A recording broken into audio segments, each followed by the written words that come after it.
the voters who in Ohio enshrined this right to choice in the state's constitution. Ohio is pretty conservative. Trump carried it last cycle. We also saw voters choosing Democrats in red Kentucky, where women's rights also were a big issue. In Virginia, Democrats winning both chambers of the legislature, where voters recoiled against Republicans' very public, well-stated plans for a strict abortion ban had they taken over, but they lost.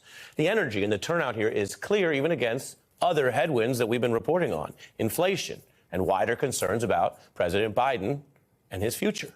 But the new results show the durability of the Democrats' political momentum since the Supreme Court overturned Roe, as the New York Times reports today, with the choice clearly. This issue of choice is, the Times writes, the issue that best motivates Democrats to vote.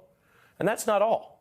It brings out independents. This coalition that's emerged here is now stretched across many different blue and red states, and basically every place that's tested the choice issues since Trump's judicial appointees gutted Roe have found the results, which I got to tell you show the limits of the D.C. narratives about personalities or politics. Voters, though, who we see here, who turned out yesterday, clearly still focused on daily realities, on personal freedom, and on this reversal of long-standing human rights in America by, let's not forget, unelected judges who all claimed under oath they would not just reverse precedent if they got onto the court, if they got power. Justice Kavanaugh being one of the controversial Trump choices. He said that under oath. They talked about super precedent. And then they went and rushed right in and took the first case they could and overturned 50 years of precedent on women's rights.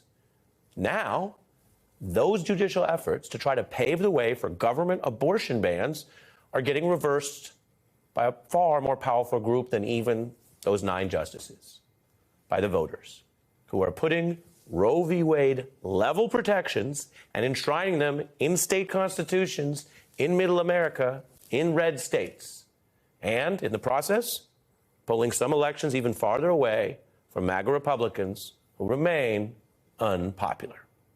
So as promised, this is a special edition of The Beat with Ari Melber, The Beat with James Carville, and The Beat with Margaret Carlson. These are the kind of political veterans who are actually hard to book, if people are wondering how it works, but on the big nights, we can get them. Welcome. Margaret, I go to you first. What is Ohio saying to America today? Well, Ohio's saying what Kansas said. And Kansas was a huge surprise a few months ago. You know that book, James, What's the Matter with Kansas? Well, nothing was the matter with Kansas this time, as far as Democrats were concerned. And Glenn Youngkin did a test of abortion and a 15-week ban, and it came back as popular. But it was only popular as compared to a 6-week ban, or no time at all. So, you know, he stumbled into this, and he really put all his effort into this issue, went around the state. And I think any idea that he might come in and rescue Republicans as a presidential candidate, I think, disappeared last night. James, what are the voters saying? Well, I think voters said that they don't like being lied to. They did it in Kansas. They tried to change the wording. They tried to confuse people. They tried to rig the election date. Frank LaRose, the Secretary of State in Ohio, is one of the great liars that ever lived. And people were fundamentally didn't want a 50-year right taken away from them. They particularly didn't want to have a rigged system against it. And it backfired, and it blew up in their face. And I'm happy to say I'm going to be in Cleveland with Senator Sherwood Brown in January. And it may be cold in Cleveland in January, but we're going to have some fun. So we're going to skewer these people and make fun of them because they're all idiots. And there you go. Ohio told that. There you go. Well, you know, there are some idiots around. I always try to be respectful on the show, James. Okay. But if being an idiot means acting like an idiot repeatedly, then that can be a factual claim. And we've seen some idiocy out of the Beltway, and as well in pockets of the far right where people who it's fine if you want to say you believe something and you're going to run it into the ground, you're going to lose elections over it. That happens. That's a position. But what we've heard is an idiocy where people say, oh, they're going to keep running a MAGA right-wing playbook, and they're going to say it can win or it can work, or, oh, look, Trump hasn't disappeared, and they're going to do Trump-style campaigns. And it's wild, James, because that hurts them. I mean, the voters in places like Ohio are rejecting that. I want to show some of the, at least the freak out or the initial concern from some conservatives on Fox who are looking at the results. Take a look.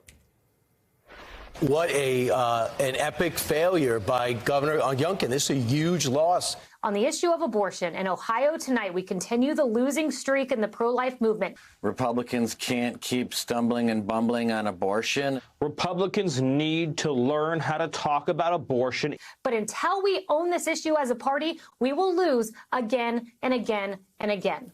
Again and again and again, James. Every statement I just showed you could have been deduced from prior information before yesterday.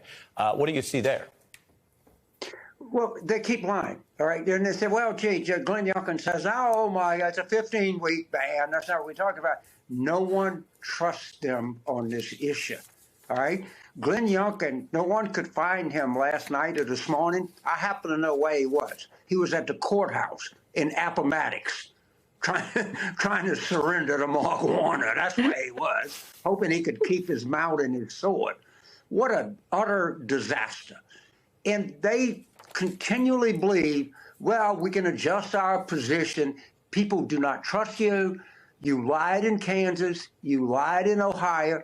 You try to rig the system against people, and people have caught on to this. And they caught on in Virginia.